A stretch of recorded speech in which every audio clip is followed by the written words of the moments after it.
మన తెలుగు వాళ్ళు ఎక్కడికి వెళ్ళినా సరే గర్వించదగ్గ పండుగ. ఏ దేశమేగినా ఎందు కాలిడినా ఏ పీఠమెక్కినా ఎవరెదురైనా పొగడరాని తల్లి భూమి భారతిని నిలుపరాని జాతి నిండు గౌరవము. నిజంగానే నిలబెడుతూ సాగుతున్నారు. మన తెలుగు వాళ్ళు కూడా ఎక్కడున్నా సరే అందరూ కలుస్తున్నారు. ఎందుకంటే మనందరం అందరినీ వదిలిపెట్టి వచ్చామనే ఒక బాధ కానీ మన వాళ్ళందరూ కలుస్తున్నారు. అక్కడ చూడండి, తెలుగు వాళ్ళు అనగానే వెంటనే సంతోషం వేరుగా ఉంటుంది. అవును కదా. అవునండి. తీపి తీపి తెలుగు ఇది తేట తేట తెలుగు కృష్ణ శాస్త్రి కవితలా కృష్ణవేణి పొంగులా. కదా, తెలుగు భాషను కూడా వారు పిల్లలకి నేర్పిస్తున్నారు. ప్రపంచ దేశాల్లో ఉన్న మన తెలుగు వాళ్ళు వాళ్ళ పిల్లలకి, వాళ్ళ మనవలకి, మనవరాండ్రకి అందరికీ కూడా చక్కటి తెలుగు నేర్పిస్తున్నారు. తెలుగును కాపాడుకుంటున్నారు. ఇక్కడ కూడా మన ఇండియాలో కూడా చాలా చోట్ల తెలుగును నిర్లక్ష్యం చేయట్లేదు ఈ రోజుల్లో. లేదమ్మా, చేయట్లేదు. ఎందుకంటే ఇప్పుడు అందరినీ చాలా మందిని చూస్తున్నాను. నా వరకు నేను తెలుగు పుస్తకాలు ఇప్పటికీ చదువుతాను. పుస్తకాలంటే చాలా పిచ్చి ప్రేమ నాకు. ఎంతో కలెక్షన్ ఉంది నా దగ్గర, పుస్తకాల కలెక్షన్ ఉంది. నా మనవడికి తెలుగు భాషలోనే మాట్లాడతాడు. వాడు తెలుగు భాష మాట్లాడితే చాలా స్పష్టంగా మాట్లాడతాడు. ఇంగ్లీష్ పదాలు రానివాడు మధ్యలో, అంత చక్కగా మాట్లాడతాడు. అల్లు అర్జున్ గారు కూడా తన పాపకి తెలుగే మాట్లాడిస్తున్నారు. అది చాలా సెన్సేషన్ అయిపోయింది. అందరూ చాలా అప్రిషియేట్ చేశారు. నిజంగా ఆ పొజిషన్ లో ఉన్న వాళ్ళు కూడా తెలుగు పట్ల అంత అంకిత భావంతో వర్క్ చేయడము, పిల్లలకి నెక్స్ట్ జనరేషన్ కూడా పిల్లలు మంచిగా తెలుగు మాట్లాడాలి అని అనుకోవడం అన్నది ఈ రోజుల్లో. ఇప్పుడు సంక్రాంతి వస్తుంది, ఫెస్టివల్స్ వస్తున్నాయి. ఈ సందర్భంగా కూడా వారి యొక్క మనవలకి, పిల్లలకి అందరూ కూడా తెలుగులో ఉన్న కథల్ని, చిట్టుపొట్టి కథల్ని, పాటల్ని అవన్నీ నేర్పించాల్సిన అవసరం ఉందంటారు. ఎందుకంటే మన పాటలు కూడా నేర్చుకుంటారు పిల్లలు, బాగా పాడుతున్నారు. వాళ్ళు ఇప్పుడు చిట్టి చిట్టి మిరియాలు, చిట్టి చిలకమ్మ లాంటి అన్ని పాటలన్నీ పాడుతున్నారు పిల్లలు. ప్రతి పిల్లలు కూడా అదే పాడుతున్నారమ్మా. మన పాటలు వింటున్నారు, మన తెలుగు మాట్లాడుతున్నారు. చెప్తున్నా కదా, నా మనోడైతే మొత్తం స్పష్టంగా తెలుగులోనే మాట్లాడతాడు. వాడి కోసం మేము ఇంగ్లీష్ నేర్చుకొని వెళ్ళాలేమో అనుకున్నాం కానీ వాడు తెలుగులో చక్కగా మాట్లాడుతున్నాడు. ఓకే, మీకు ఒక భారం బాధ్యత తగ్గిపోయింది, భయం పోయింది. అమ్మయ్య, తెలుగులో హాయిగా మాట్లాడుకోవచ్చు మనవడితో అని. అంటే మన మాతృభాషతో మాట్లాడుతున్న ఆ స్వేచ్ఛ వేరే ఉంటుందండి. నిజమేమ్మా, వేరే భాషలో మనం మాట్లాడినా అది ఎదుక్కుంటూ మాట్లాడాలి. అవును. దీని మన భాషలో మనం అనర్గళంగా మాట్లాడగలం, మనకు తెలుసు కాబట్టి. అవునా, ఏ యాస ఉన్న వాళ్ళు ఆ యాసలో మాట్లాడతారు. మరి తుగోజీ పాగోజీ అన్నా అనుకో, ఏంటండి బాగున్నారా, ఇప్పుడు ఇచ్చారండి, హాయ్ వచ్చేసారండి, బాగున్నారా, మిమ్మల్ని టీవీలో చూసామండి, మీరు బాగానే అవుతారండి అవునండి, అంతే కదా. అంటే యాసలు ఇలా వెళ్ళిపోయినప్పుడు చాలా హాయిగా అనిపిస్తుంది.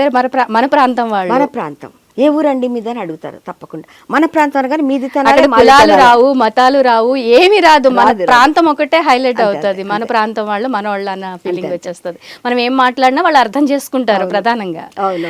ఓకే, ఇప్పుడు అదే అంటారు కదా, మీది తినాలి మాది తినాలని. అంతే. యా, సో మనం సంక్రాంతి చేసుకున్నాము. నెక్స్ట్ కనుమ పండుగ ఉందమ్మా, మగవాళ్ళ పండుగ. అది ఆడవాళ్ళది కాదా? అలా అని కాదురా, అప్పుడు కొంచెం ఎడతెరిపి వస్తుంది, వంట తగ్గుతుంది. అక్కడికి వెళ్ళేసరికి మనకి ఏంటంటే ఈ 4 రోజుల ముందు నుంచి సకినాలు చేసుకున్నామా, అరిసెలు అంటే చాలా పెద్ద పని, అది దంచే పని. దంచితే గానీ నీట్ గా రావు.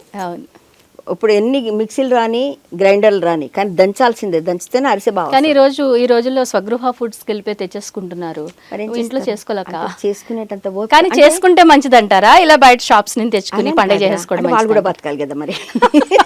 మనం ఇప్పుడు ఏం మాట్లాడినా తప్పు అవుతుంది. అలా అని కాదు, చేసుకుంటే ఇంకా మంచిది. కానీ ఒకప్పుడు ఇళ్లలో ఉమ్మడి కుటుంబాలు ఉండేవి కాబట్టి 4 ఉండేవారు, 4 చేతులు వేసేవారు కదా. ఇప్పుడు ఒక్కరే చేసుకోవాలంటే కష్టం. ఇటు ఉద్యోగాలు చేసుకొని, ఇటు ఇంట్లో పనులు చేసుకొని, ఇటు పిల్లల్ని చూసుకొని చాలా కష్టం. నేనైతే నా వరకు నేనైతే చేసుకోవాలని చెప్తాను. ఎందుకంటే ఇప్పుడు వీళ్ళ చేసుకుంటేనే నెక్స్ట్ జనరేషన్ కి నేర్పించగలుగుతారు. కరెక్ట్, లేకపోతే ఆ ప్రాసెస్ మర్చిపోతాం. మాకు తెలియదండి అవి. నిజమే, మర్చిపోతాం. నేను చేస్తాను, ఎందుకంటే నేను చేస్తూ కూడా చెప్తున్నాను. ఎందుకంటే అటు ఇటు అన్ని కలిపి మాట్లాడాలి కదా మనము. కొంతమంది పిల్లలకి తెలియదు, కుదరదు, వాళ్ళకి ఎలా చేసుకోవాలో తెలియదు. ఎందుకంటే ఇప్పటికి అప్పుడప్పుడు పిల్లలు అడుగుతుంటారు, ఇది ఎలా చేయాలి, అది ఎలా చేయాలి. ఇప్పుడు వాళ్ళు మనల్ని మించిపోయారు, బ్రహ్మాండంగా వాళ్ళే వండుతున్నారు. యూట్యూబ్ వచ్చేసాక యూట్యూబ్ రాకపోయినా వాళ్ళు తెలుసుకుంటున్నారు, కొన్ని మనం చేసినవి చూస్తున్నారు. కాబట్టి ఓపుకుంటే చేసుకోవడం చాలా మంచిది. ఒకప్పుడు చూడండి, మనకి దంచుకునేవాళ్ళు.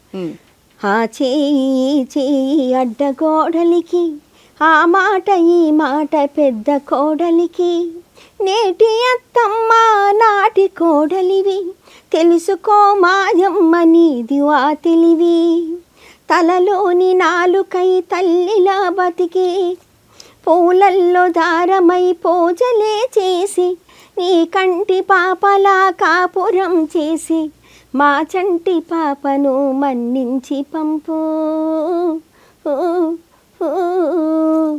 కలికి చిలకల కొలికి మాకు మేనత్త. మరి ఈ పాటలన్నీ ఎందుకు వచ్చాయంటే ఇంతే, ఎందుకంటే అప్పుడు అందరూ కలిసి చేసుకునేవారు. ఇప్పుడు ఒంటరిగా ఉంటున్నారు, తప్పదు. ఇంకోటి ఏంటంటే దంచాలి, దంచితే ఈ చేతులకి అంటే మనము జిమ్కి వెళ్ళి చేయాల్సిన అవసరం లేదు, ఇక్కడ దంచితే సరిపోతుంది కదా, ఇక్కడ విసిరితే సరిపోతుంది. అక్కడ కూడా అదే పొజిషన్ లో చేపిస్తే అక్కడ కూడా ఇవే చేస్తారు, కాకపోతే వాళ్ళేమో కొంచెం ఫ్యాషన్ గా చేపిస్తున్నారు, ఇవి కొంచెం మోటగా ఉంటాయి. ఇవి అప్పుడు ఆ రోజులు ఇసిరేవాళ్ళం మేము చాలా రోజుల వరకు, ఒక 10-15 సంవత్సరాల క్రితం వరకు మేము రుబ్బుకునేవాళ్ళం పప్పు. ఇప్పటికీ మా అత్తగారు వాళ్ళ ఇంట్లో అక్కడ మిక్సీలు వేస్తున్నారు, కానీ గ్రైండర్లు మిక్సీలు వచ్చినా ఒకసారి రుబ్బుకుంటున్నారు. పచ్చడి, రోటి పచ్చడి దంచుకునేవారు. మరి అప్పుడు బియ్యం ఏంటి, బియ్యం మంచి పొట్టుతో ఉన్న బియ్యము మనకి వడ్లు తీసుకొస్తే వడ్లను దంచి ఆ పొట్టు తీసి తవుడు తీసి జల్లించుకొని చేసుకొని ఎంత పని చేసేవారు. బావికి వెళ్ళి అక్కడికి వెళ్ళి నీళ్లు తోడేవారు, మరి అది ఎక్సర్సైజేగా, కరెక్టేనా. నీళ్లు తోడేవారు, గిన్నెలు తోమేవారు, బట్టలు ఇట్లా మనకి లోపలేసి మిషన్లో వేసినాయి కదా ఉతికేవారు, బండ మీద నీళ్లు తోడుకునేవారు. అంటే ఇదంతా ఎక్సర్సైజ్ ఫుల్గా ఉంటుంది. మనకు ఇప్పుడు ఆ ఎక్సర్సైజ్ లేదు. కాకపోతే ఎన్ని ఉన్నా కానీ ఆడవాళ్ళు కొన్ని పనులు తప్ప చేసుకోవాల్సిందే కదా. అయితే అదే నేను అనేది అదొకటే. కాకపోతే ఇప్పుడు అవి చేసుకోగలమా, మళ్ళీ మనం చేసుకోగలమా? ఒకసారి వీటికి అలవాటు పడిపోయాక మళ్ళీ చేసుకోవాలి. అలవాటు పడడం అన్నది కాదురా. అక్కడ సమస్య ఏంటంటే అప్పుడు ఇంట్లోనే ఉండేవారు ఆడవాళ్ళు, ఎక్కడికి వెళ్ళేవాళ్ళు కాదు. కొద్ది మంది వెళ్ళేవారు, ఉద్యోగం చేస్తే అప్పుడు చాలా గొప్పగా ఉండదు, అబ్బా ఆవిడ ఉద్యోగం చేస్తుందట అని. అవును కదా, అవును. అంతే తప్పించి అక్కడ ఉద్యోగం చేసిన వాళ్ళకి మనకి మైండ్తో పని కాకుండా టైపిస్ట్ గానో ఏవో అట్లాంటి ఉద్యోగాలు ఉండేవాళ్ళకి, రాసే పనులేవో. ఇప్పుడు ఈ హడావుడి పరిస్థితిలో కదా, ఓ అందమైన నగరం హడావుడిని చూడు, జోరుగా హుషారుగా పరుగులెత్తు నేడు అని పాడుకోవాలి, అంతే కదా. అంటే ట్రాఫిక్ ఎలా ఉంటుంది, ట్రాఫిక్ ఏమో బారడు ఉంటుంది, వెళ్ళే దారి చారడు ఉంటుంది. ట్రాఫిక్ ఏమో బారడు ఉంటుంది, వెళ్ళే దారి చారడు ఉంటుంది. ట్రాఫిక్లో నా చిక్కుకుపోతే లాఫింగ్ నువ్వు మర్చిపోతావు. హైదరాబాదు నగరం చూడు రాజాలింగో రాజాలింగా, ఉరుకుల పరుగుల బతుకులు చూడు శివ శంభులింగ అని పాడుకోవాలి, అంతే కదా. Super super. అంటే ఈ సమస్యను కూడా చాలా చక్కగా ఒక పాట రూపంలో, అది జానపద స్టైల్లో చెప్పేస్తున్నారు. చెప్పేయడమే జానపద స్టైల్ అని కాదు, ఇప్పుడు మన ప్యాడీల్లో పాడుకోవడం ఇది, అంతే. అయితే ఇప్పుడు ఇలా ఉంది. మరి ఇంకా కొంతమంది ఏం చేస్తున్నారు, లేడీస్ చాలా మంది, ఈనాటి ఈ కూర ఏ నాటిదో, ఏనాడు వండేసి దాచేసివో ఫ్రిడ్జులో. అంటే కూర గురించి మాట్లాడుతున్నా, ఏం పాడతారు అంటే ఈ హడావుడిలో వండేసి ఫ్రిడ్జ్ లో పెట్టేసి వచ్చేసి ఒక 4 రోజుల తర్వాత ఆ మహానుభావుడు తీసుకొని ఈ కూర పట్టుకొని ఆయన వాడుకుంటాడు. ఈనాటి ఈ కూర ఏ నాటిదో, ఏనాడు వండేసి దాచేసివో ఫ్రిడ్జులో అని పాడుకుంటాడు. పాడుకొని తినాల్సిందే మళ్ళీ వేడి చేసుకొని, అంతేనా.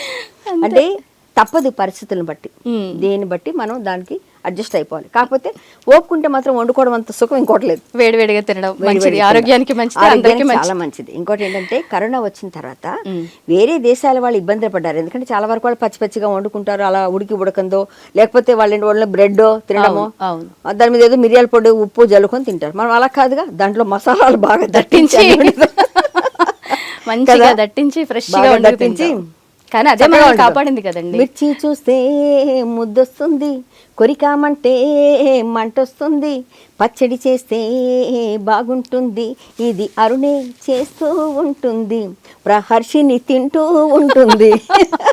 అంతేనా. ప్రహర్షిని నిజంగానే పచ్చళ్ళు తింటారు ఎక్కువ. రోటి పచ్చళ్ళలో ఉండే మాయ వేరబ్బా.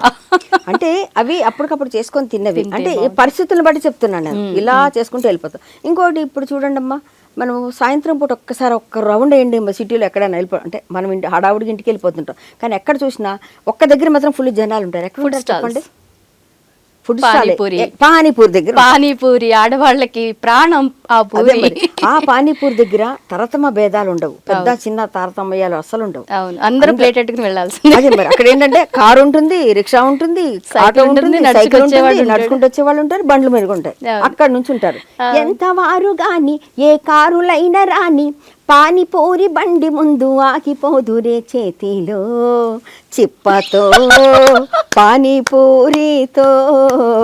అంతేనా? అక్కడ మాత్రం ఆగిపోతారు చెప్ప పట్టుకొని రెడీగా. నేను మంచిగా ప్లేటు అన్నాను. ప్లేట్ కాదు చెప్పే, అది ఇక్కడ పానీపూరి దాంట్లో కదా వేసేది. అవును అవును. అంటే ఇట్లాంటి సమస్యలు మనం పాడుకోవచ్చు. ఇంకో విషయం ఏంటంటే నువ్వు ఇందాక ఒక మాట చెప్పావు, జుట్టు ఊడిపోతుందండి అని. జుట్టు ఊడిపోతే ఈ పాట పాడుకోమా తగ్గిపోతుంది. ఏ పాట? పాట పాడితే జుట్టు పెరుగుతుందా? పెరుగుతుంది. ఓడడం తగ్గిపోతుందా? నేనైతే అదే చెప్తాను. చాలా మంది ఫేస్ చేస్తున్న ప్రాబ్లం ఇది. అందుకని ఏంటంటే సరదాగా ఈ పాట పాడుకుంటే జుట్టు ఊడిపోతున్న బాధ ఎక్కడికో వెళ్ళిపోతుంది. అంతేనా? పాడండి. పాడనా? రాలిపోయే జుట్టా నీకు రంగులెందుకే, ఎన్ని రాసినా రాలిపోదువే, ఊడిపోయే జుట్టా నీకు వర్ణాలెందుకే, ఎన్ని పూసినా పెరగలేదులే, ఇది మా జుట్టూడే బాధమ్మా, పిల్లకే అయిపోయే మాడేమో కనిపించే, రాలిపోయే జుట్టా నీకు రంగులెందుకే, ఎన్ని రాసినా రాలిపోదువే. అది సంగతి. గరికపాటి గారు ఒక మాట అన్నారు, ఒక మంచి జడ వాలి జడ కనిపిస్తే ఒక మంచి కవిత చెప్దాం అనుకుంటే అందరి కొత్తిమీర కట్టలే అని అన్నారు.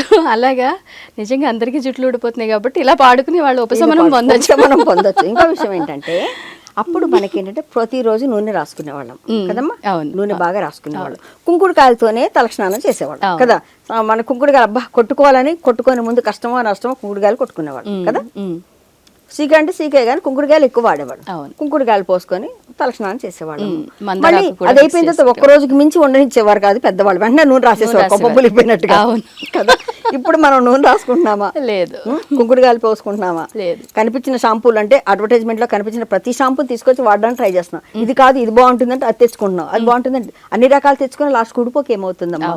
ఈ పొల్యూషన్, రెస్ట్లెస్, స్ట్రెస్, టైంకి సరిగ్గా తినకపోవడం, నిద్రపోకపోవడం, తిన్న ఫుడ్ కూడా మంచిది కాకపోవడం. దానితో మన చేతిలో ఒక పెద్ద మిషన్ ఉంది. ఏంటది? ఏముంది చెప్పమ్మా? మొబైల్. అందాల ఫోను ఉంటే, ఫోనులోన నెట్టు ఉంటే, ఏ మూలనున్నా గాని ఎదురు లేదు బెదురు రాదు, ప్రపంచమంతా వెంటే ఉందమ్మా, ఫోనమ్మ తల్లి పిలిస్తేనే పలుకుతావమ్మా, ఏదున్నా లేకపోయినా పొద్దున్న లేస్తే ఫోను చేతులుండాలోయమ్మా, ఫోనేమో కనిపించకపోయినా అయ్యో రామ గుండె పగిలిపోతుందోయమ్మా. కరెక్టేనా? కరెక్టే 100% కరెక్ట్ అండి. అది ఇది సంగతి. అది పొద్దున్న లేచి టిక్కు టిక్కు టిక్కు కొట్టుకుంటూ చేసుకుంటూ దాని హడావుడిలో పడిపోయి, ఇంకోటి అంటే అది ఒక ఏమంటారు, అది వ్యసనం అయిపోయింది. నిజంగానే ఆ ఫోన్ చూడకూడదు అనుకుంటే ఏదో చూస్తే ఏదో కనిపిస్తుంది, అది చూడగానే ఇది రిప్లై ఇవ్వాలి, ఏదో చూసుకోవాలి. అది ఇంకోటి ఏంటంటే ఏంటి మనకి ఏంటి మెసేజ్లు వచ్చేయా లేదా, లేకపోతే మనకి లైకులు వచ్చేయా లేదా, ఎవరైనా కామెంట్ చేశారు లేదా, ఈ టెన్షన్ ఒకటి అవసరమా? ఇవన్నీ పెట్టుకున్నాక జుట్టు ఊడిపోకుండా ఎలా ఉంటుంది, కళ్ళకి అద్దాలు రాకుండా ఎలా ఉంటాయి. అవును అవును. కాకపోతే ఇవన్నీ మన చేతిలో పనే, మనం తగ్గించుకోవచ్చు కదమ్మా. కానీ అది లేకపోతే మళ్ళీ మనమే పనిచేయం. కరెక్టేనా? 100% కరెక్ట్ అండి. ఇంకోటి ఏంటంటే నాకు నేను చూసిన ఒక వంట బాగా వచ్చమ్మా. నీకు చాలా బాగా వచ్చు. ఇంకా వంట వచ్చినాక నేను ఇంకేం పాడను. కాకపోతే పెళ్ళైన కొత్తలో పూరి చేసావని చెప్పారు మీ ఆయన. అవునా? అవును. ఒకసారి అది అడుగుదామండి. ఇది పూరి కానే కాదు, ఏ వంట ప్రహర్షినికి రాదు, వేదన వడగా రోదన రొట్టిగా చేసే పూరి ఇది,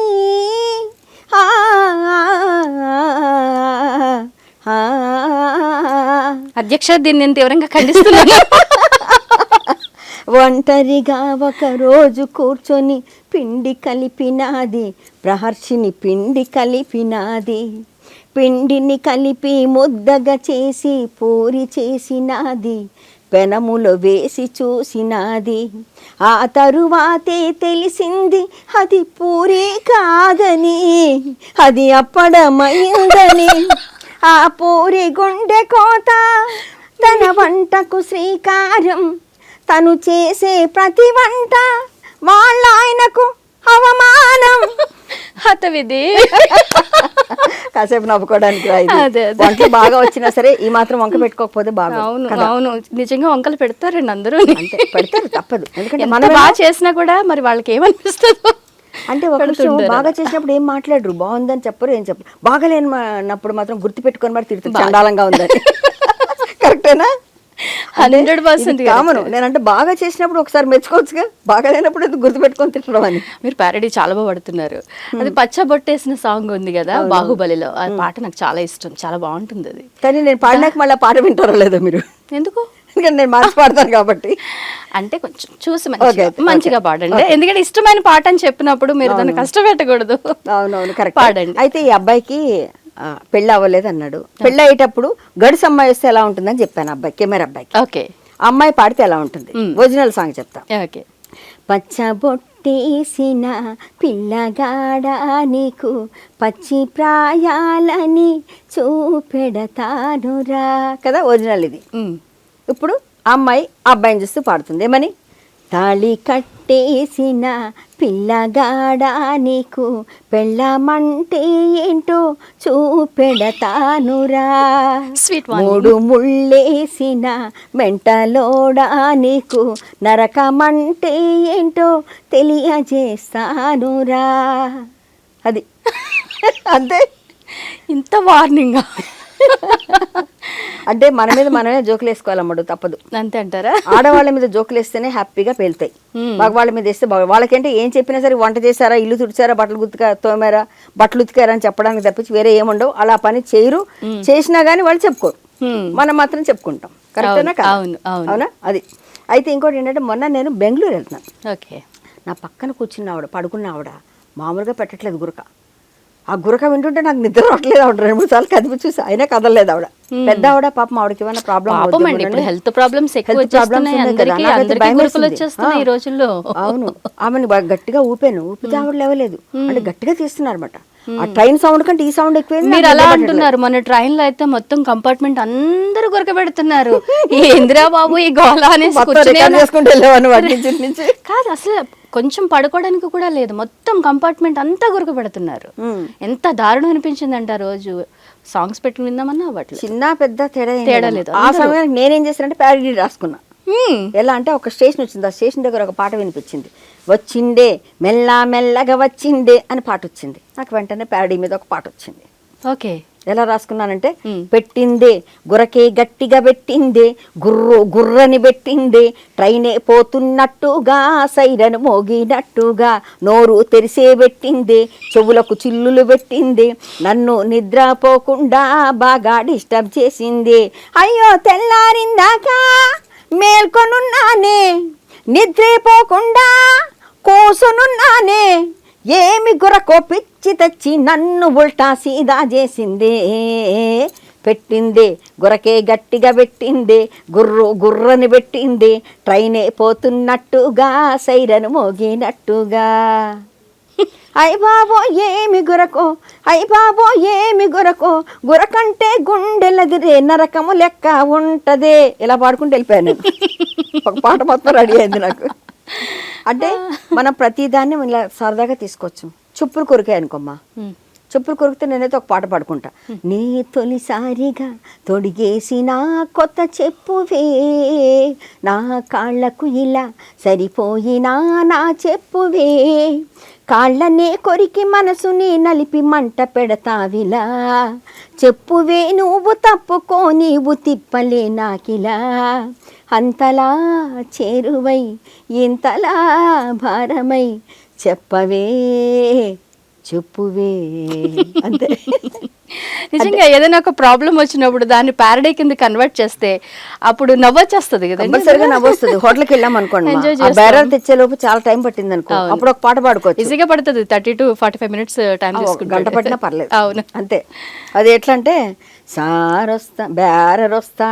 సారొస్తారా పాట ఉంది కదా, ఆ పాటకి అనమాట. Okay. బేరరొస్తాడొస్తాడా, అడిగినవన్నీ తెస్తాడా, పాచిపోయిన ఫుడ్ అంతా ప్లేట్లో పెట్టి ఇస్తాడా, చెప్పి 2 గంటలాయి అయ్యి బేరరో ఇంతవరకు రాకపోయి, అయ్యో బేరరో బేరరొస్తాడొస్తాడా, అడిగినవన్నీ ఇస్తాడా. అంతే. బ్యారర్ వచ్చే లోపల బేరమంటారు. అంటే సమస్యల్ని ప్యారడీగా పాడుకోవడం అమ్మా. సమస్యల్ని ప్యారడీగా పాడుకుంటే కాసేపు నవ్వుకోవచ్చు, ఆ సమస్య గుర్తుకొస్తుంది, మనకి నవ్వు కాకుండా ఉంటుంది. అంటే మంచి ఆరోగ్యం కూడా. చాలా మంది నేను ఈ గవర్నమెంట్ ఉద్యోగుల దగ్గర, వాళ్ళ దగ్గర కానీ మినిస్టర్స్ వాళ్ళు వచ్చినప్పుడు కూడా ఈ పాడితే అమ్మా మీరు సమస్యల గురించి పాడుతున్నారు అని నవ్వుతారు వాళ్ళు. మంచిగా స్ట్రెస్ ఫ్రీ అయిపోతారండి. ఇప్పుడు పెద్ద పెద్ద వాళ్ళందరూ కూడా, పొలిటీషియన్స్ వీళ్ళందరూ కూడా చాలా స్ట్రెస్ లో ఉంటారు కదా. అటువంటిప్పుడు ఇలాంటి సరదాగా పాడితే వాళ్ళు అంతా రిలాక్స్ అయిపోతారు. వాళ్ళ సమస్యను కూడా చెప్తాను నేను, ప్యాడీగా పాడుతూ సమస్యను కూడా చెప్పేస్తాను నేను. ఓకే, సమస్య వాళ్ళ దృష్టికి సమస్యని మీ దృష్టికి వచ్చారా అని చెప్పి అంటారు వాళ్ళు. అంతే కదా. అవును అవును అవును. హైదరాబాద్ బస్సు ఇది ఎప్పుడు చూసినా రష్, ఇది స్టాఫ్ లాగదు హుస్సు, పరిగెత్తకపోతే మిస్. ఇది స్టాఫ్ లాగదన్నది ఇన్ఫర్మేషన్ ఇచ్చాను వాళ్ళకి. అవును అవును, పరిగెత్తకపోతే మిస్ అయిపోతుంది, పరిగెత్తి పట్టుకోవాల్సి వస్తుంది. అంటే సమస్యని ఇట్లా మనం చెప్పొచ్చు వాళ్ళకి. గతుకు రోడ్ల గురించి బోల్డన్ ఉన్నాయమ్మా. దారి జోడు దుమ్ము జోడు పిల్లగా, గుంతలైన రోడ్లు జోడు, స్పీడుగాను చూడకుండా పోతే మూతి పళ్ళు రాలేనురా, కళ్ళు నెత్తుకొని పోతే కాళ్ళు 2 ఇరిగేనురా. నాజుకైన నగరంలో మన రోడ్లు,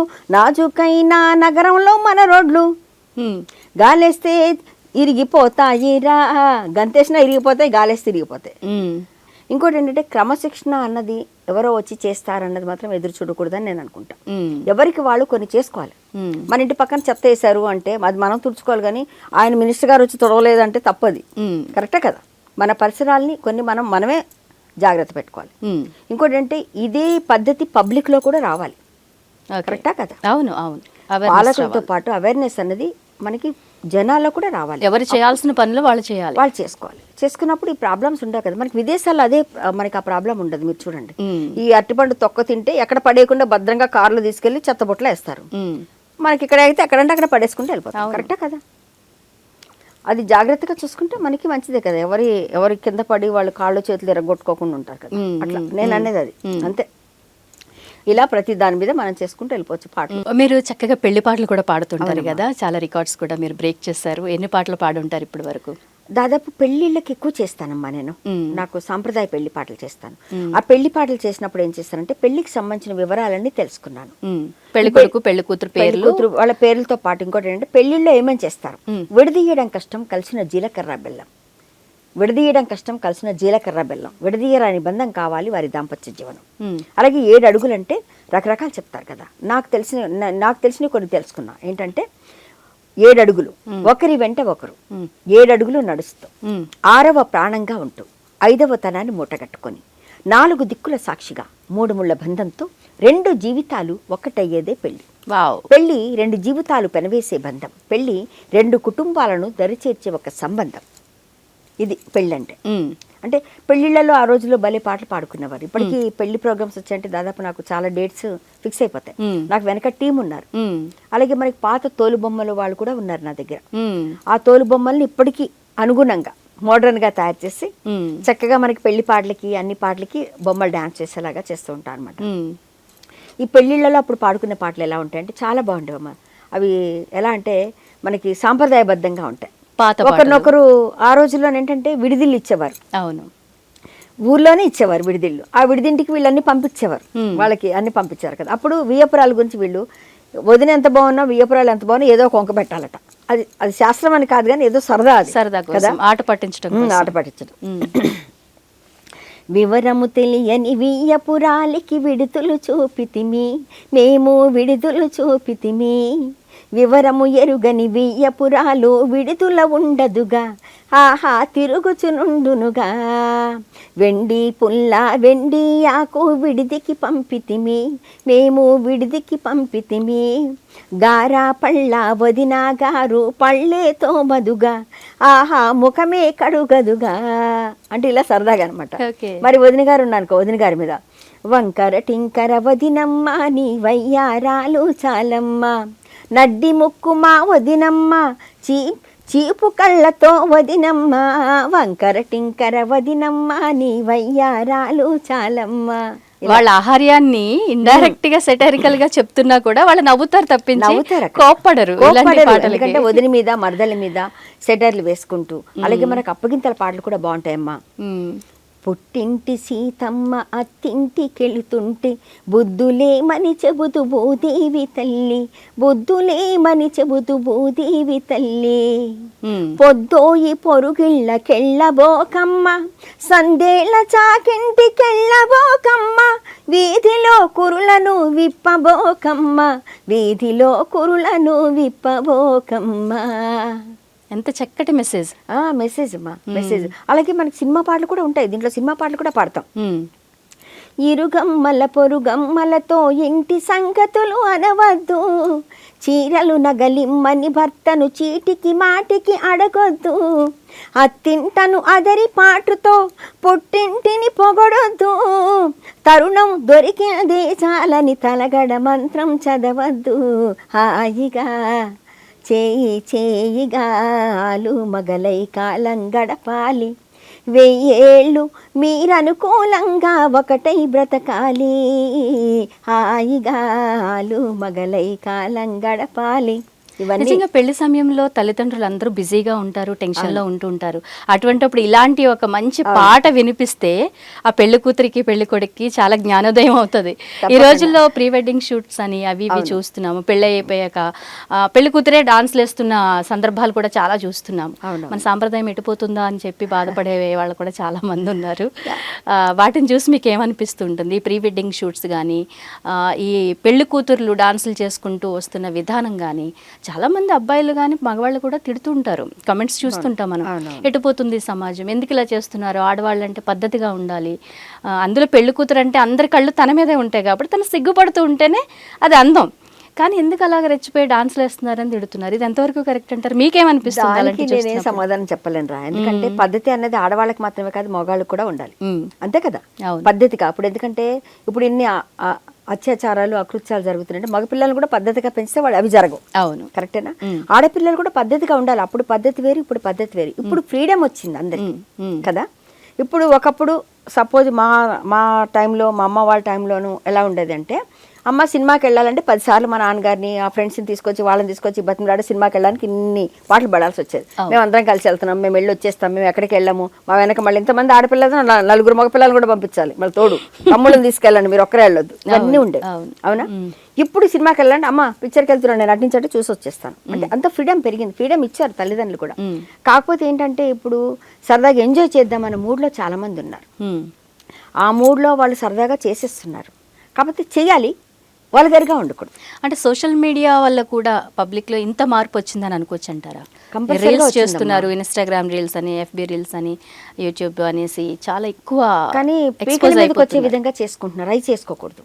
అంటే అడ్వెంచర్ చేసి మేము గొప్పగా చేద్దామని అనుకున్న వాళ్ళు ప్రాణాల మీదకి తెచ్చుకుంటున్నారు. అవి కాదు, వల్గర్గా చేయకూడదు. ఎందుకంటే ఆడపిల్లలే కాదు మగపిల్లలు ఎవరైనా సరే పద్ధతిగా ఉండాలి. ఆ పద్ధతి దాటకుండా చూసుకోవాలి. ఎందుకంటే ప్రతి ఒక్కరు ఒక గుట్టు అన్నది పాటిస్తే బాగుంటుంది. గుప్పెట మూసినంత వరకే బాగుంటుంది. అది తెరిస్తే అంతా ఓపెన్ అయిపోతుంది. ఈ సోషల్ మీడియాలో కూడా ఎవరంటే వాళ్ళు కామెంట్స్ పెట్టొచ్చు, కానీ మరీ వల్గర్గా పెట్టకూడదు. ఒకరిని పెట్టే హక్కు లేదని నేను అనుకుంటున్నాను. నన్ను తిట్టుకోవద్దు ఎవరు. ఒకరిని మనం తిట్టే హక్కు మనకి లేదు. మరి వాళ్ళు కూడా సమాజాన్ని అంటే మనకు నచ్చలేదు అనుకోండి, వేరే విధంగా వాళ్ళు ఎక్స్పోజ్ చేస్తూ చేయడం కూడా కరెక్ట్ కాదు. వాళ్ళు చేసింది కరెక్ట్ కాదు, వీళ్ళు చేసింది కరెక్ట్ కాదు. మరి నేను అనేది ఏంటంటే, ఎవరినన్నా మనము అనేటప్పుడు ఏంటంటే ఇంత చండాలంగా ఎందుకు చేసామమ్మా అన్నది బాగుంది, కానీ దాన్ని వల్గర్గా తిట్టడం అన్నది బాలేదు. ఇంత చండాలంగా చేసి పరువు తీయొద్దాం అంటే బాగానే ఉంది, అది అంతవరకు బాగుంది. కానీ దాన్ని వల్గర్గా తిట్టడం బాగుంది. అది ఇది అని మాట్లాడడం, వాడు వీడు, అది చాలా తప్పు అన్నది నేను అనుకుంటాను. నా వరకు నేను అనుకుంటున్నాను. అలా ఉండకూడదు. సోషల్ మీడియాలో కూడా వీళ్ళందరూ ఏంటంటే, అంటే మాకు ఎక్కువ లైక్లు వస్తాయా, ఎక్కువ వ్యూస్ రావాలా, అది కాదు ముఖ్యం. మనం బాగా చేసామా, బాగా చేస్తే మెల్లగా అయినా సరే వెళ్తుంది పబ్లిక్ దగ్గరికి. అంతే కదా, నువ్వు బాగా డాన్స్ చేసావా, అది మెల్లగా వెళ్తుంది పబ్లిక్ దగ్గరికి, వెంటనే వెళ్ళిపోనక్కర్లేదు. నువ్వు చేసేది కరెక్ట్గా ఉండాలి పని, అంతేకాని ఎట్లంటే అలా చేసేయడం. ఆడపిల్లలు కూడా రెచ్చిపోయి డాన్సులు చేస్తున్నారు, చూస్తున్నా నేను. అలా చేయొద్దు. చేయండి, బాగా చేయండి, మంచిగా చేయండి. ఎన్ని లేవు మనకి చేయడానికి. దాంట్లో డబుల్ మీనింగ్ డైలాగ్స్ మాట్లాడడము, వల్గర్గా చేయడము, వీటి వల్ల ఎక్కువ వ్యూస్ వస్తాయి, ఫాలోవర్స్ పెరుగుతారు. నిజంగా అలాంటి వాళ్ళకి ఫాలోవర్స్ కూడా పెరుగుతున్నారు. దీన్ని ఎలా అర్థం చేసుకోవాలి? అంటే అర్థం చేసుకోవడానికి ఏం లేదమ్మా. అదేంటంటే అక్కడ కామెంట్ ఒకటి ఉంటుంది, లోపల ఓపెన్ చేసరికి ఇంకోటి ఉంటుంది. అవి కూడా జరుగుతున్నాయి. అంటే వాళ్ళు పెట్టే తంబనేల్ కూడా అలా ఉంటుంది. అది కాకుండా తంబనేల్స్ కూడా కొంచెం మంచిగా పెడితే చూస్తాం మనం, అంతే కదా. అలా ఉండాలని నా ఉద్దేశం, అంతే. ఎవరికి మనం చెప్పే పరిస్థితిలో లేవు. ఎలాంటి జాగ్రత్తలు తీసుకోవాలి పిల్లల విషయంలో? ఇలా సోషల్ మీడియాకి ఎడిక్ట్ అయిపోయిన వాళ్ళు, రీల్స్ చేస్తూ వాళ్ళు దాంట్లో డబ్బులు వస్తాయని బాగా దిగజారుడుతనంతో వాళ్ళు వ్యవహరిస్తూ ఉంటున్నారు చాలా మంది. ఈ విషయంలో పేరెంట్స్ ఎలాంటి కేర్ తీసుకోవాలంటారు? ఏ వయసు నుంచి కేర్ తీసుకోవాలి? కంపల్సరీగా పేరెంట్స్ అబ్జర్వేషన్ ఉండాలమ్మా. ఎందుకంటే వాళ్ళని వాడు అక్కడ ఆడుకుంటున్నాడు కానీ వాళ్ళు వదిలేయకూడదు. చిన్నపిల్లాడు, వాడు చూసుకోకపోతే వాడు ఇంకేదైనా చేస్తాడు. వాడికి తెలియదు. ఇప్పుడు అది పగలు కొట్టేయచ్చు, లేకపోతే ఇంకేదో చేయొచ్చు, వాడే కొట్టుకోవచ్చు, అంతే కదా. ఆ ఫోన్ తోటి ఏదైనా చూడొచ్చు వాడు, లేదా ఫోన్ పాడు చేసేయచ్చు. మనకి ఇంపార్టెంట్ ఏమనంటే పాడు చేయొచ్చు కూడా. అంటే ప్రతి తల్లిదండ్రులు కూడా ఎంత బిజీగా ఉన్నా సరే పిల్లల మీద ఒక దృష్టి పెట్టించాలి. పెట్టించినప్పుడు వాళ్ళు కూడా చక్కగా ఉంటారు. ఎందుకంటే కాబోయే భావి భారత పౌరులు కాబట్టి వాళ్ళని జాగ్రత్తగా చూసుకోవాల్సిన బాధ్యత కూడా మన మీద ఉందని నేను అనుకుంటా. ఆడవాళ్ళకి మీరు ఇచ్చే సూచనలు ఏంటి సోషల్ మీడియా? నేనేమి ఇవ్వగలనమ్మా, చాలా మంది వాళ్ళకి తెలిసినంత కూడా నాకు తెలీదు. ఎందుకంటే సోషల్ మీడియా గురించి పెద్దగా నాకు ఏం తెలియదు. అంటే మీరు అలనాటి పాటలు పాడుతున్నారు, ఈనాటి పాటలు పాడుతున్నారు, ప్యారడీ పాడుతున్నారు, జానపదాలు పాడుతున్నారు, ఎన్నో వేల షోస్ చేశారు, ఎన్నో దేశాలు తిరిగారు, ఎంతో మందిని చూశారు. సో రాబోయే తరాల్లో మంచిగా ఆడవాళ్ళ పట్ల గౌరవప్రదంగా అందరూ ఉండేలాగా ఉండాలి అంటే మన ప్రవర్తన ఎలా ఉంది? మన ప్రవర్తన కూడా బాగుండాలమ్మా. మన ప్రవర్తనను బట్టే, మనల్ని బట్టి అవతల వాళ్ళు కూడా. ఆడవాళ్ళ గొప్పతనాన్ని తెలిపే ఒక మంచి పాట పాడండి. చాలా ఉన్నాయి ఆడవాళ్ళ గురించి. సీతగా ధరణి జాతగా సహనశీలం చాటినది, రాధగా మధుర బాధగా ప్రణయగాథలు మీటినది, మొల్లగా కవితలల్లగా తేనె చల్లు కురిసినది, లక్ష్మిగా ఝాన్సీ లక్ష్మిగా సమర రంగాన దూకినది, మానవ జాతి మనుగడకే ప్రాణం పోసింది మగువా, త్యాగంలో అనురాగంలో తరగని పెన్నిది మగువా. అలాగే నేనే ఒకటి రాసుకున్నా.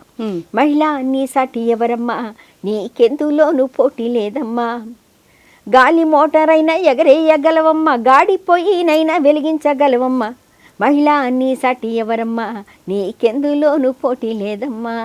Wow, super super. మరి ఎప్పుడు పాటలు అన్నా కవితలు అన్నా ఏదన్నా సరే ఆడవాళ్ళ గురించే రాస్తుంటారు ఎక్కువ. ఇప్పుడు నేను మగవాళ్ళ గురించి పాట పాడమని అడుగుతాను. ఎందుకంటే కష్టపడుతూ ఉంటారు పాపం, వాళ్ళ కష్టము అంత వర్ణనాతీతం అనే చెప్పాలి. అన్ని రకాల అన్ని స్థాయిల్లో, చిన్నప్పటి నుంచి పెద్దవాళ్ళు అయ్యేంత వరకు, ముసలి వారు అయ్యేంత వరకు కూడా పాపం వాళ్ళకి కష్టాలు ఉంటాయి. వారి మీద ఎందుకు పాటలు పాడరు?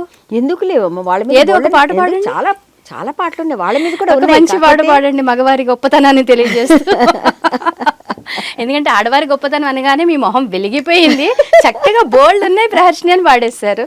ఇప్పుడు మగవారి గురించి వారి గొప్పతనాన్ని తెలియజేస్తూ ఒక పాట పాడండి. ఒక మాట చెప్పనమ్మా, నేను ఈ మధ్య ఒక యూట్యూబ్లో, అంటే మనకి వాట్సాప్లో చదివాను ఒకటి. మహిళా దినోత్సవం అనగానే మహిళలందరినీ పిలవడము, వాళ్ళకి సన్మానాలు, వాళ్ళ గొప్పతనాలు ఇవన్నీ బయటకు వస్తున్నాయి, అవునా. మాతృ దినోత్సవం అనగానే అమ్మ దినోత్సవం చేసుకుంటున్నాం. ఫాదర్స్ డే కానీ ఎవరికి తెలియదు. మగవాళ్ళ దినోత్సవం కూడా ఒకటి ఉందట. అవును.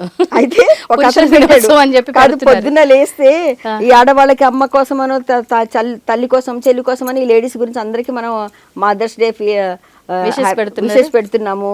మహిళా దినోత్సవం సందర్భించారు. మగవాళ్ళు ఇప్పుడు పొద్దున్న లేచామో ఒక్కరు పలకించిన వాళ్ళు. అవును, మా గ్రూపుల్లో కూడా వచ్చింది కదా, పలకించిన వాళ్ళు లేరని ఒకతను మెసేజ్ పెట్టారు. నిజమే కదా మరి. కదా, కానీ ఇంకోటి ఏంటంటే బంగారు పళ్ళానికైనా గోడ చేర్పు కావాలి. ఈ రోజు నువ్వు అక్కడ కూర్చున్నావు, నేను ఇక్కడ కూర్చున్నానంటే ఆ గోడ చేర్పు మనకు వెనక ఉంది కాబట్టి కదా. మగవాళ్ళు ఏంటంటే వాళ్ళ గొప్పతనం పాపం వాళ్ళు చెప్పుకోలేరు కాబట్టి అప్పుడప్పుడు మళ్ళంటి వాళ్ళు చెప్పాలి, మళ్ళాంటి వాళ్ళు చెప్పాలి. కాకపోతే మీరు పాట రూపంలో అన్నట్టుగా మగవాళ్ళ మీద ఎక్కువ పాటలు లేవు, నేను పాడలేను కూడా. కరెక్టా కదా? అమ్మ మీద ఉంది కానీ నాన్న మీద ఉంది. కానీ రాసే వాళ్ళందరూ రచయితలు చాలా మంది మగవాళ్ళే ఉంటారు. పాపం వాళ్ళ గురించి వాళ్ళు ఎందుకు రాసుకోరు? ఈ ప్రశ్న నాకు ఎప్పటి నుంచో ఉంది మాట. ఎందుకు మగవాళ్ళ మీద పాటలు రావు? ఒక తండ్రి మీద, అన్న మీద, తమ్ముడు ఉన్నాయిరా. ఇప్పుడు అన్న మీద ఒకటి అరాకొరా ఉన్నాయి. అమృతము కన్నా అది ఎంతో మిన్నా, ఇది నాన్న మీద ఉంది. అలాగే అన్న మీద రెండు, ఒకటి రెండు. ఓ అన్నా నీ అనురాగం ఎన్నో జన్మల పుణ్యఫలం. ఓ అన్నా కంటికి కనుపాప తోడు, చుక్కకు జాబిల్లి తోడు, చెలియకు చెలికాడు తోడు, కుదిరినదేడు చోడు, నీవు నేను సరిచోడు, ప్రేమకు నీవే దేవుడవు, రాముని మించిన రాముడవు. రాముడి పేరు ఎందుకు చెప్పుకుంటున్నారమ్మా అప్పుడు? అవునా కదా? అవును. రాముడి పేరు ఎందుకు చెప్పుకుంటున్నారు? మరి ఆయన గొప్ప ఆయన కదా. కృష్ణుడి పేరు ఎందుకు చెప్పుకుంటున్నారు? ఆయన గొప్పవాడు కదా. ఎందుకంటే మగవాళ్ళు అందరూ ఉన్నారు, వాళ్ళ పేరు వీళ్ళు చెప్పుకుంటారు. ఈయన మంచివాడు, రాముడు లాంటి వాడు, ఈయన కృష్ణుడు లాంటి వారు, ఈయన అచ్చం వెంకటేశ్వరుడు అండి అంటారు. ఎందుకంటారు? అంతే, వాళ్ళ గొప్పతనం వాళ్ళు చెప్పుకోకుండా మన వెనక నుంచి ఉంటున్నారు కాబట్టి. అవునా? ఈరోజు ప్రతి పురుషుడు విజయం వెనక స్త్రీ ఎలా ఉందో, ప్రతి స్త్రీ విజయం వెనక పురుషుడు అలాగే ఉంటాడు. వెరీ గుడ్, చాలా మంచి పదం, చాలా మంచి మాట. ఇద్దరు ఉండాలి, అంతే కదా. అర్ధనారీశ్వరుడు మరి పరమేశ్వరుడు, వాళ్ళిద్దరిని ఆది దంపతులను ఎందుకంటారు? పరమేశ్వరుడు తన అర్ధ శరీరాన్ని ఇచ్చాడు, సమభాగం ఇచ్చాడు. భార్య కదా సగం. అంటే మగవాడి దీంట్లో నస్త్రీ స్వతంత్రం అర్హతి అన్నారు. కరెక్టే కదా? నా పురుష స్వతంత్రం అర్హతి అల్లా, నా స్త్రీ స్వతంత్రం అర్హతి అన్నారు. కరెక్టేనే కదా? అవును. అంటే ఒక స్త్రీకి ప్రతి ఒక్కరు అండగా ఉండాలి. చిన్న వయసులో తండ్రి, తర్వాత భర్త, తర్వాత కొడుకు, తర్వాత మనవడు, ప్రతి ఒక్కరు లేడీ వెనక ఉన్నారు కదా. అందుకని వాళ్ళు చాలా గొప్పవాళ్ళు. వాళ్ళు గొప్పవాళ్ళు కాబట్టి మనం ఇలా ఉన్నాం. పాపం మనం ఏ కూర పెట్టినా తిన్నారు, మాట్లాడుకుంటే. Very good. అరుణ గారు, నెక్స్ట్ జనరేషన్ రాబోయే గాయని గాయకులకు మీరు ఇచ్చే సలహాలు ఏంటి? ఎంత సాధన చేయాలి? ఎటువంటి టిప్స్ మీరు ఇస్తారు వారి కోసం? ఎలాంటి జాగ్రత్తలు తీసుకోవాలి సింగర్స్కి? ఒక మాట చెప్పనమ్మా, నేను టిప్స్ చెప్పే పరిస్థితులు అయితే లేను. ఎందుకు? వాళ్ళకి చాలా తెలుసు కాబట్టి. ఓకే. ఇంకోటి ఏంటంటే ఒక మాట చెప్తా, ఇన్స్టెంట్గా కావాలని కోరుకోవద్దు. ఇన్స్టెంట్గా ఏది రాదు, సాధనతోనే వస్తుంది. మేము చిన్నప్పుడు 4 గంటలకు లేచి బాగా సాధన చేసేవాళ్ళం కాబట్టి ఆ రాగాలు కానీ ఆ పదాలు కానీ ఈరోజు పాడగలుగుతున్నాం. సాధన అవసరం, అంతేనే కదా? అంతే అంతే అంతే. దానికి ఇంకోటి సాధన చేసుకోవడానికి తగ్గ పాటలు కూడా ఎంచుకోవాలి. అది కూడా తెలియట్లేదు. అది మన స్వరానికి తగ్గ పాటలై ఉండాలి. మనకి స్వరానికి ఏది సెట్ అవుతుంది అంటే ఒక పాట ఒక్కొక్కరికి సెట్ అవుతుంది, అది తీసుకొని పాడగలగాలి.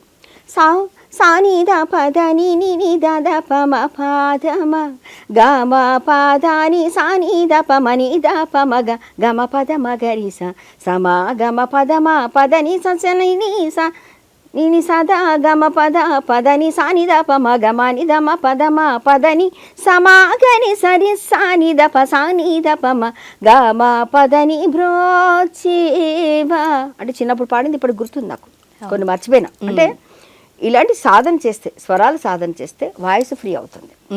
ఒకటి. అవును. ఇప్పుడు ఏంటంటే ఇప్పుడు ఏమైపోయిందంటే ఇన్స్ట్రుమెంట్స్ ఎక్కువైపోయి పాట తక్కువగా వినిపిస్తుంది మనకి.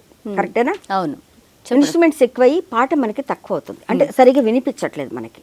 అంటే పాట కూడా ఇక్కడ బొడ్డులోంచి పాడేది ఉంటుంది, గుండెల్లోంచి పాడేది ఉంటుంది, గొంతులోంచి పాడేది ఉంటుంది, నాలుగు మీద నుంచి పాడేది, ముక్కులోంచి పాడేది కూడా ఉంటుంది పాట. దాన్ని బట్టి సెట్ చేసుకోవాలి మనకి ఏది సూట్ అవుతుంది. ఇంకోటి అంటే ఒక్క పాట ఇక్కడ ఏంటంటే అన్నప్రాసన రోజు ఆవకాయ అన్నం పెట్టినట్టు అట్లా కాకుండా నేర్చుకున్న రోజే మనం ప్రదర్శన ఇచ్చేయాలి, మనకు నంది అవార్డు ఇవ్వాలంటే రాదు, కష్టం. కరెక్టా కదా? అంతే కదా. బాగా సాధన చేయండి, ఏదో ఒక ప్రోగ్రామ్ ప్రధానం సాధన చేయాలి.